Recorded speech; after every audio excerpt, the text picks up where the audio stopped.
Ukraine की राजधानी Kyiv में हुई जंग में दोनों सेनाओं को माफ कीजिएगा जबरदस्त नुकसान होने की आशंका जताई गई। वहां से आए एक वीडियो में सेना के कई टैंक तबाह दिखाई दिए, जिनमें कुछ यूक्रेन के थे तो कुछ रूस की फौज के। दावा किया गया कि कीव में लड़ी जा रही लड़ाई से दोनों ही सेनाओं को खासा नुकसान हुआ। वहां सड़क पर एक टैंक को तो जवानों ने आग के हवाले कर दिया, जिसके बाद उस पर कालिक की परत चढ़ी दिखी। वहीं इस लड़ाई में एक रॉकेट लॉन्चर की तो शक्ल ही बदल गई। वो जिस ट्रक से जुड़ा हुआ था उसे दूसरी तरफ के सैनिकों ने पूरी तरह बर्बाद कर दिया।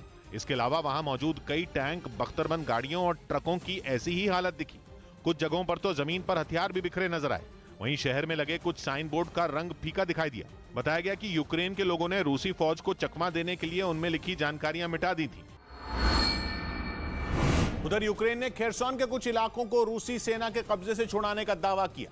इस महीने की शुरुआत में रूस ने इस शहर पर अपने कब्जे का ऐलान किया था, लेकिन यूक्रेन की सेना ने वहां के कुछ इलाकों से रूस के सैनिकों को खदेड़ने का दावा किया और सबूत के तौर पर एक वीडियो भी जारी किया, जिसमें खेरसॉन के एक सुनसान इलाके में उसके सैनिक हथियारों के साथ आगे बढ़ते दिखाई दिए। उनके चेहरे पर एक बार फिर अपने शहर में दाखिल होने की खुशी साफ दिखाई दी।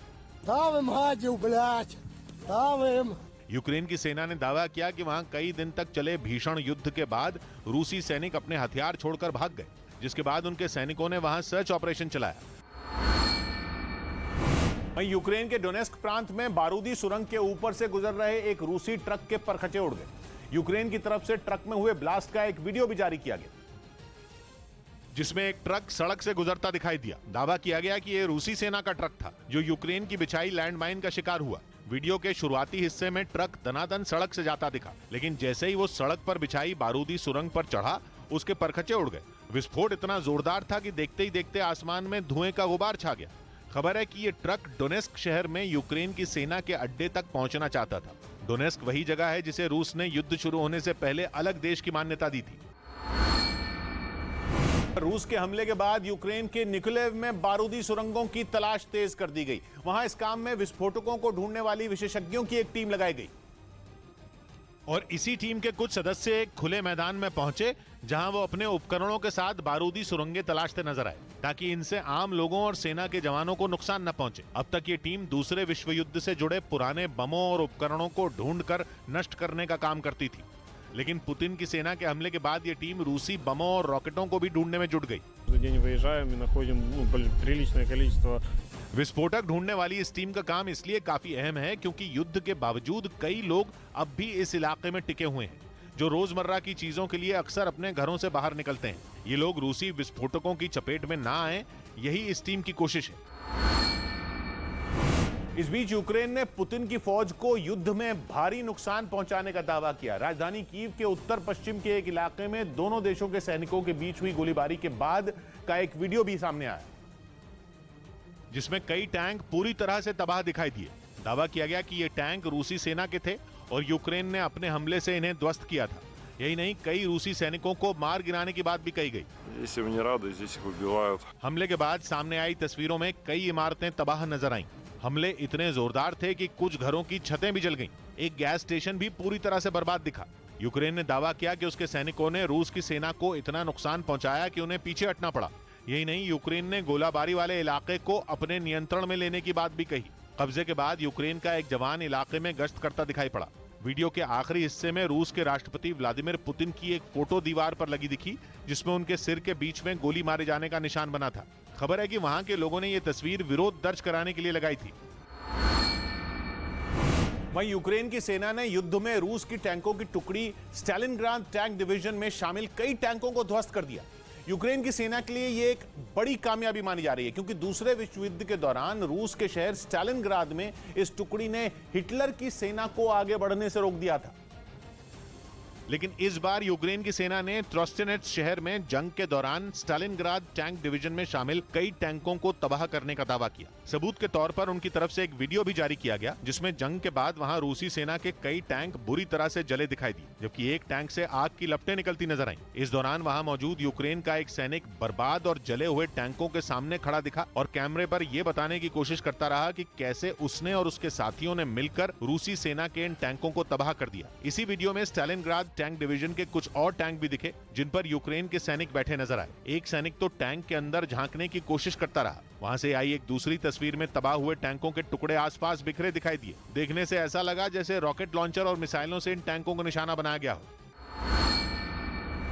मतलब यूक्रेन का दावा है कि उसने रूस के हर हमले का मुंह तोड़ जवाब देकर पुतिन के दांत ऐसे खट्टे कर दिए कि जिस मकसद से उन्होंने यूक्रेन का युद्ध छेड़ा था, उन्होंने उस मकसद की ही तिलांजलि दे दी है। यूक्रेन का दावा है कि पुतिन बस किसी तरह यूक्रेन में अपनी भद पिटने से बचना चाहते हैं, इसलिए उन्होंने पूरे यूक्रेन पर कब्जा जमाने के अपने टारगेट को टाटा बाय बाय कह दिया और एक नए प्लान पर काम करना शुरू किया है। यूक्रेन के डिफेंस इंटेलिजेंस चीफ का दावा है कि पुतिन का नया प्लान है यूक्रेन के 2 टुकड़े करना, कुछ उसी तरह जैसे दूसरे विश्व युद्ध के बाद कोरिया के 2 टुकड़े हो गए। एक बना था उत्तर कोरिया, दूसरा दक्षिण कोरिया, और आज दशकों बाद भी दोनों के बीच दुश्मनी जारी है। यूक्रेन का दावा है कि पुतिन भी यूक्रेन के अंदर उत्तर और दक्षिण कोरिया बनाने की फिराक में हैं। यूक्रेन के डिफेंस इंटेलिजेंस चीफ ने 2 टूक कहा कि पुतिन समझ गए हैं कि पूरे यूक्रेन पर कब्जा करना तो उनके बस से बाहर, इसलिए अब वो यूक्रेन का बंटवारा करके अपनी साख बचाने की कोशिश में है, जिसके लिए वो यूक्रेन के उत्तर से नीचे दक्षिण तक एक लकीर खींचकर यूक्रेन के 2 टुकड़े करना चाहते हैं। इनमें एक होगा यूक्रेन का वो हिस्सा जिस पर रूस की सेना का कब्जा है, और दूसरा होगा वो जहां अब भी यूक्रेन का राज है। अगर यूक्रेन के नक्शे को देखें तो पूर्व और दक्षिण में रूस की सेना की अच्छी खासी मौजूदगी है। रूस यूक्रेन के क्राइमिया पर 8 साल पहले ही कब्जा कर चुका है। वहीं से रूस की सेना यूक्रेन के दक्षिणी हिस्से में घुसी और खेरसोन पर कब्जा कर लिया। इसके आगे दक्षिण पूर्व में मारियोपोल पर रूस ने गोले, मिसाइल, रॉकेट बरसाकर उसे बर्बाद कर दिया।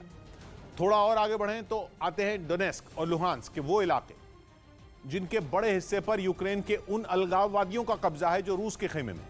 फिर ऊपर पूर्व में खार्किव प्रांत, उत्तर पूर्व में सुमे प्रांत, उत्तर में चर्नेव और चर्नोबिल के काफी हिस्से पर रूस की सेना मजबूती से टिकी हुई है। यूक्रेन के मध्य और पश्चिमी हिस्से में रूस की सेना कहीं नहीं है। यूक्रेन का दावा है कि यहीं से रूस एक लकीर खींचकर यूक्रेन को 2 टुकड़ों में तोड़ना चाहता है। एक होगा पूर्वी और दक्षिणी यूक्रेन और दूसरा पश्चिमी यूक्रेन। यूक्रेन के मिलिट्री इंटेलिजेंस चीफ का तो यह तक कहना है कि रूस यूक्रेन के जिन जिन हिस्सों पर कब्जा कर चुका है वो वहां अपनी सरकार बैठाने की तैयारी भी कर रहा है। 24 फरवरी को पुतिन ने अपनी सेना को यूक्रेन पर धावा बोलने का ऑर्डर दिया था।